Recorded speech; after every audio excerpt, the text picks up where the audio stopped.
Welcome back. So we're going to see isomeric forms of the carbohydrates. So first of all, let us understand what do you mean by isomers. Isomers. So isomers are nothing. Isomers are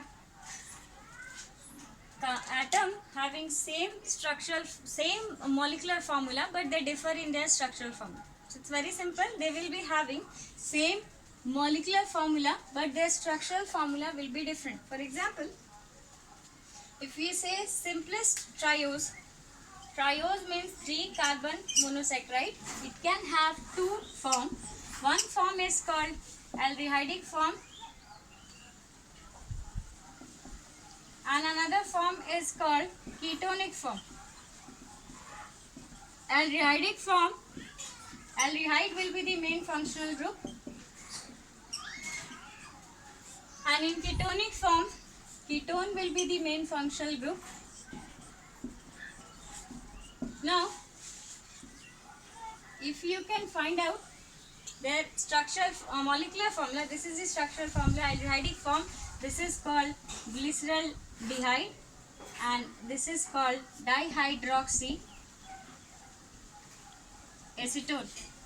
So when we take example for glyceraldehyde is having how many carbon? Now let us figure out its molecular formula by seeing their structural formula. So how many carbon? 1, 2, 3. Okay. How many hydrogen? 1, 2, 3, 4, 5, 6. How many oxygen? 1, 2, 3. So this is the molecular formula of glyceraldehyde, C3H6O3. Now coming to this, what is the molecular formula? 1, 2, 3. How many carbons? 3. Hydrogen 2, 4, 5 and 6. So how many hydrogen? 6. And oxygen 1, 2, 3. Oxygen is 3. So as you can see, they are having same molecular formula, that is C3H6O3. This is also having the molecular formula C3H6O3, but their structural formula is not same, it is different. So they are called as isomeric form of each other. Once again I'll repeat, isomers are the compound having same molecular formula but different structural formula. Now coming to the another question, how many isomeric forms are possible for a compound? So before going to that, let us understand another topic, that is called chiral or asymmetrical carbon. Chiral carbon or asymmetrical carbon. So chiral carbon or asymmetrical carbon, as if you consider this is a carbon atom.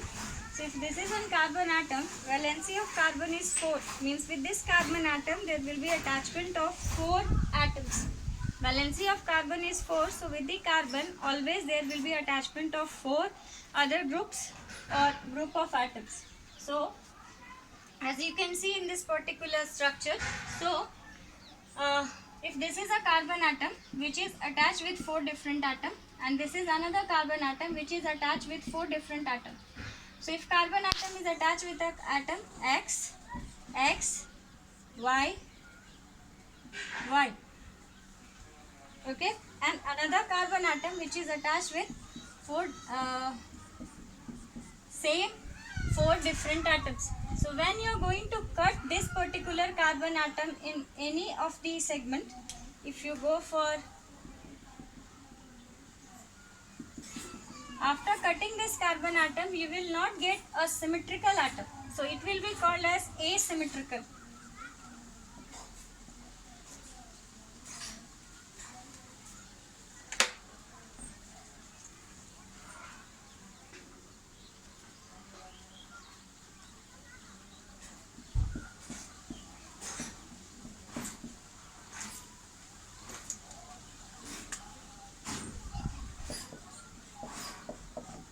So this carbon atom is attached with the 4 same type of atom. That atom is X. So you cut this particular carbon atom in any particular axis, you will get same division, same division. That's why this will be referred as symmetrical carbon atom. Symmetrical carbon atoms are those which can be divided into two equal halves. For example, in this particular 3D structure, you can see it is attached with the fourth same atom. So when you are going to cut this,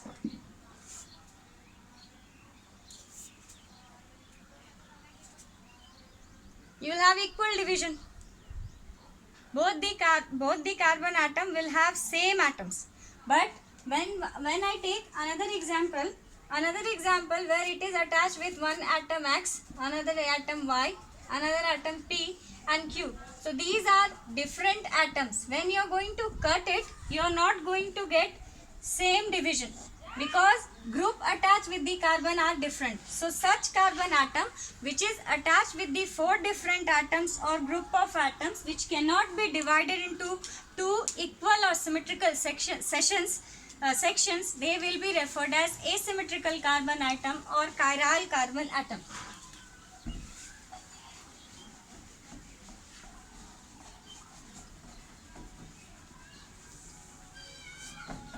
For example, this is structure of alpha D glucose.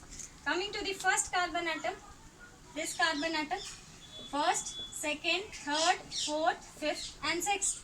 Coming to second carbon atom is attached with OH, CHO, H and rest this group. So carbon number 1 is asymmetrical. Now coming to carbon number 2 is asymmetrical. Now coming to carbon number 3. Carbon number 3 is attached with H, OH, rest group is this one and fourth group is this one. So carbon number 3 is also asymmetrical. Like that, carbon number 4 and 5, they are asymmetrical. So number of asymmetrical carbon atom present in case of glucose is 4. So there is a rule of n. So according to Venn of rules of n, you will have possible number of isomers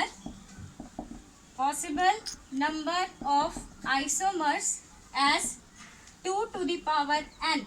2 to the power n, where n is number of asymmetrical or chiral carbons. Things are very much clear. Asymmetrical carbon or chiral carbons are those carbon which will be attached with 4 different atoms or group of atoms. As they cannot be divided into 2 equal segments, so they will be referred as asymmetrical. Now, this asymmetrical or chiral carbon atom forms the basis of their number of possible isomers. For example, in this particular case, glucose is having 4 asymmetrical carbon atoms, that is carbon position number 2, 3, 4 and 5. They are asymmetrical. So possible number of isomers will be 2 to the power n, where n is number of asymmetrical or chiral carbon atom present. So possible number of isomers in case of glucose is 2 to the power 4, that is 16. So possible number of isomers in case of glucose will be 16. Glucose can have 16 isomeric forms. So now coming to the types of isomers. How you are going to classify the isomeric forms? So you can classify isomeric form into 2 types. First type of isomer is depending upon their configuration. If they are having same molecular formula, but they differ in their configuration around the carbon atom, they will be called as structural isomers. On another hand, if they are going to have same molecular formula, but they differ in their optical activity, they will be called as optical isomers. So we'll see optical isomers first. Before going to the optical isomers, we'll come to know what is plane polarized light. So as you would have seen, if this is bulb, from the bulb, light will go to different phases. The light coming from the bulb is not going to be in the same phase. That light is called as polychromatic light. Now when this polychromatic light is passed through a prism, that prism is called Nicol prism, or it is also called as monochromator. When it is going to pass through this Nicol prism or monochromator, after passing through the monochromator, light will be coming in a same phase. That light is called as monochromatic or plane polarized light. Okay. So when light is coming from any light source, it will be going in different phases. When that type of light is going to pass through a Nicol prism is a special type of prism, or a monochromator, that light will be coming in a same phase, and that light will be called as monochromatic light or plane polarized light. Now what you have to do? You have to take the plane polarized light, and that plane polarized light you have to pass through a solution, sugar solution. You want to know what is its optical isomeric activity. When you are going to pass through a sugar solution, if it is going to rotate towards left, that will be called as levorotatory, and if it is rotating towards right of the plane polarized light, it will be called as dextrorotatory. Levorotatory optical isomers are denoted by minus sign in a bracket or with small l. When you write isomeric form of glucose or any other carbohydrate, and if you denote with small l, and if you denote them with the capital L, they makes a big difference. Next, dextrorotatory, it will be indicated by plus sign or small d. So optical isomers are nothing. Optical isomers are those which are having same molecular formula, but they differ in their optical activity. Means after passing through the plane polarized light, where they are going to rotate towards left of the plane polarized light or rotate towards right of the plane polarized light, they will be referred as dextrorotatory and levorotatory. If they are going to rotate left of the plane polarized light, they will be called as levorotatory, shown by minus sign in a bracket or small l letter. If they are going to rotate towards right of the plane polarized light, they will be considered as dextrorotatory, denoted by plus sign in a bracket or small d letter. Now coming to another topic, that is called racemic mixture. So just consider a situation. What will happen if you are going to keep levorotatory form of an optical isomeric form and dextrorotatory form together? If you are going to keep